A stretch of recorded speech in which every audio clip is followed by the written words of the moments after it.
Thank you very much. Appreciate it. A lot of tremendous things are happening. The number of new positive cases continue to decline nationwide. Recent hotspots appear to be stabilizing. The hotspots are, in some cases, very interesting what's going on, and they're going down. They're going in the right direction. Cases in the Boston area are now declining. The Chicago curve appears to have flattened, which is terrific, and Detroit has passed its peak. These trends demonstrate that our aggressive strategy to battle the virus is working, and that more states will soon be in a position to gradually and safely reopen. That's very exciting. It was very exciting even today watching and seeing what's happening, and people are getting ready, and they're all excited.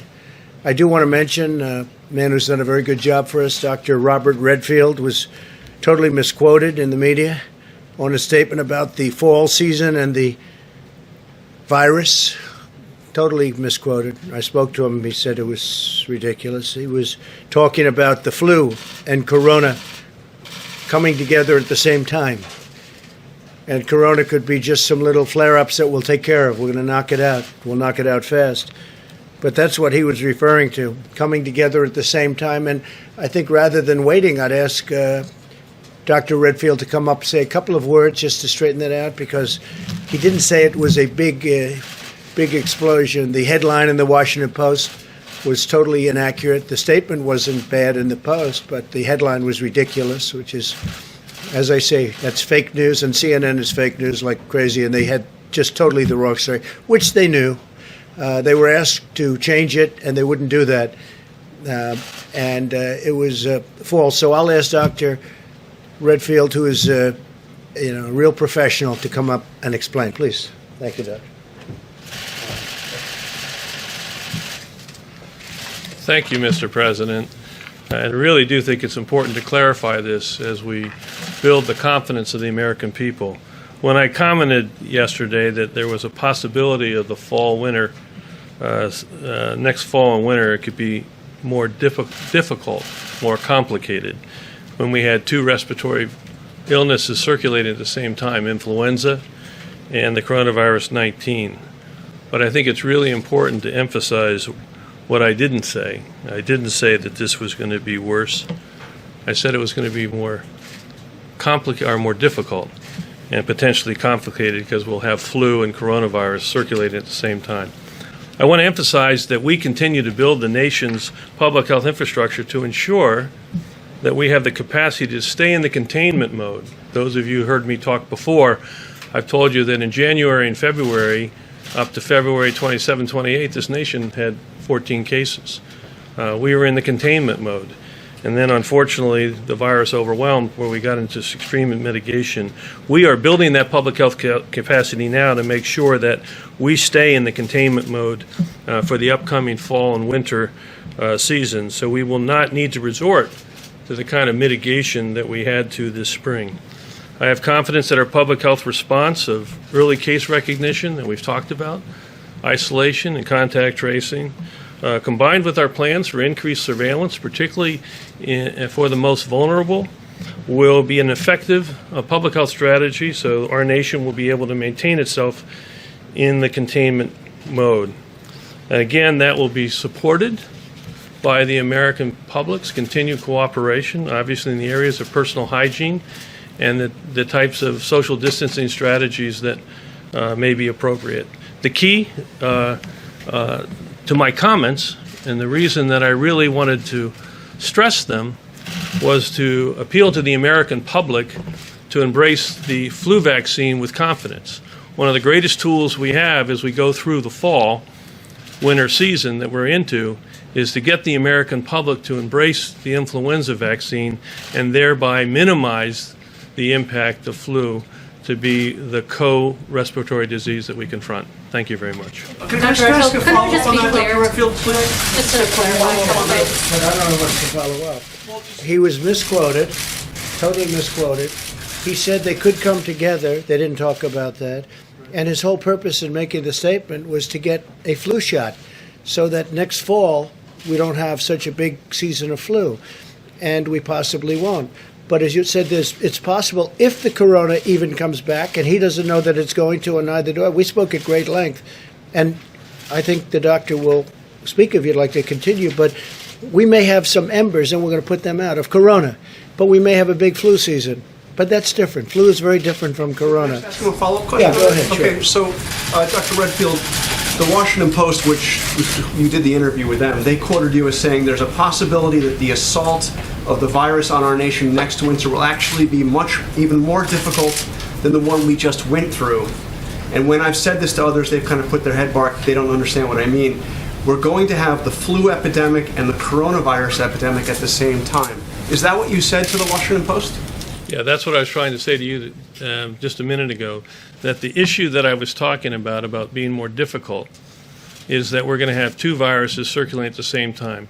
This spring that we just went through, February, we had a benefit of having the flu season ended. So we could use all our flu surveillance systems to say, whoops, this is coronavirus, we need to focus. Next fall and winter, we are going to have two viruses circulating. And we're going to have to distinguish between which is flu and which is the coronavirus. And so the comment that I made, it's more difficult. Doesn't mean it's going to be more impossible. Doesn't mean it's going to be more, as some people have said, worse. It just means it's more difficult because we have to distinguish between the two. And what I was wanting to do, and what I want to do again here, is appeal to the American public to recognize they can really help like they did with mitigation, which they really helped. I need them to help now to best prepare us by getting the flu vaccine and taking flu out of the picture. But excuse me. May not even have corona coming back, just so you understand. Doctor, would you like No, but I'm sorry, but that quote that I just read was accurate, right, sir? Because that's the quote from the Washington Post. You were accurately quoted, correct? I'm accurately quoted in the Washington Post as difficult. But the headline was inappropriate. What does the headline say? Well, Read the headline.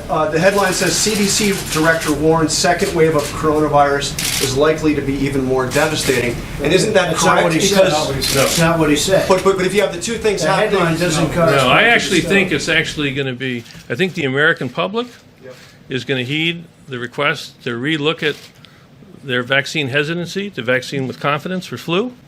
And I'm confident that the public health infrastructure that we're putting together now across this country so that we can early case diagnose, isolate, and contact trace, as I say, block and tackle, that system is going to be there, and we're going to be able to contain this virus. Why did you retweet the article if it was inaccurate? Doctor, why did you retweet it? You weren't told. So we talked about this yesterday when you asked me this question, and someone I think used the word devastating. And I want to really, again, emphasize to the American public that when we first interacted with this virus for the first time in the February and March timeframe, we didn't have an understanding of its transmissibility, all of its symptoms. We do now. And I think what we are building together when we talk about the public health infrastructure, it is very much working on the surveillance piece. But I think we also know the strength of the American people and their ability to immediately understand how to protect themselves with not touching their face, making sure that they're washing their hands. But the other piece I wanted just to talk about, and we mentioned yesterday also, that we have this summer, while we have flu surveillance that we can utilize and syndromic management that we can utilize, we have all of that time to prepare clearly the testing algorithm that you would need in a flu potentially if COVID came back.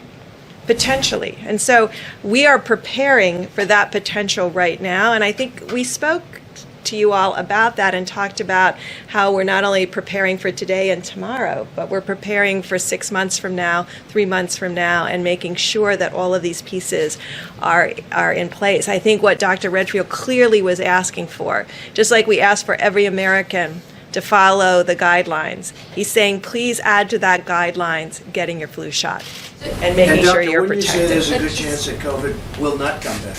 We don't And know. or if it comes back, it's in a very small confined area that we put out.